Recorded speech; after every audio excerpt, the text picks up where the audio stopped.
Hello दोस्तों, स्वागत है आप सभी का हमारे चैनल पर। एक बार फिर से निधि झा दुल्हन के लिबाज में नजर आई। दोनों पति पत्नी नए नए शादीशुदा जोड़े की तरह एक बार फिर से दिखे और निधि झा की नई तस्वीरें सोशल मीडिया पर खूब ज़्यादा वायरल हो रही है। जैसा कि आप सब देख सकते हैं कि दोनों पति पत्नी ने पीले कलर के वस्त्र पहने हैं।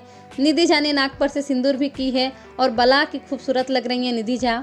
यश निधि की नई तस्वीरें उनके घर हुई पूजा की है। दरअसल निधि झा और यश कुमार दोनों सगाई से पहले मुंबई के गोरेगांव में नया घर लिए थे और अभी निधि झा और यश कुमार दोनों अपने नए घर में रुद्राभिषेक करवाए थे, महापूजा करवाए थे। उसी दौरान की ये सारी तस्वीरें हैं। निधि झा की ये नई पूजा वाली फोटो में उनके मम्मी पापा भी दिखाई दे रहे हैं, पर यहाँ पे गौर कीजिए कि कहीं भी किसी भी फोटो में अदिति दिखाई नहीं दी। अंजना जी तो हो ही नहीं सकती हैं, पर अदिति भी दिखाई नहीं दी। ऐसा हम इसलिए कह रहे हैं कि जब पिछले बार यश कुमार और निधि झा दोनों ने अपने नए ऑफिस की पूजा करवाए थे तो उसमें उनकी बेटी अदिति भी थी उनके साथ पूजा में, पर अभी जब घर में पूजा करवाए हैं तो अदिति नहीं है। यश कुमार ने सोशल मीडिया पर ये सभी फोटो शेयर किए तो नीचे कैप्शन में लिखे हैं कि हम और हमारी धर्म पत्नी ने दोनों मिलकर अपने नए घर में रुद्राभिषेक करवाया है।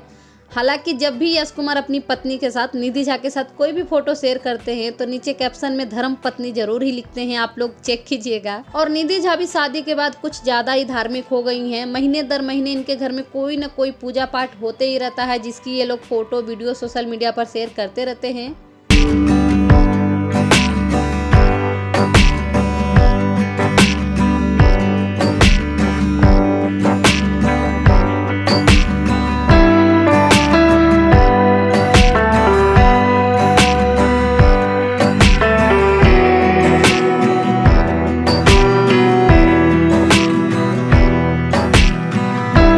आज के लिए बस इतना ही। मिलेंगे अगले वीडियो में, तब तक के लिए thank you for watching. Bye bye, take care.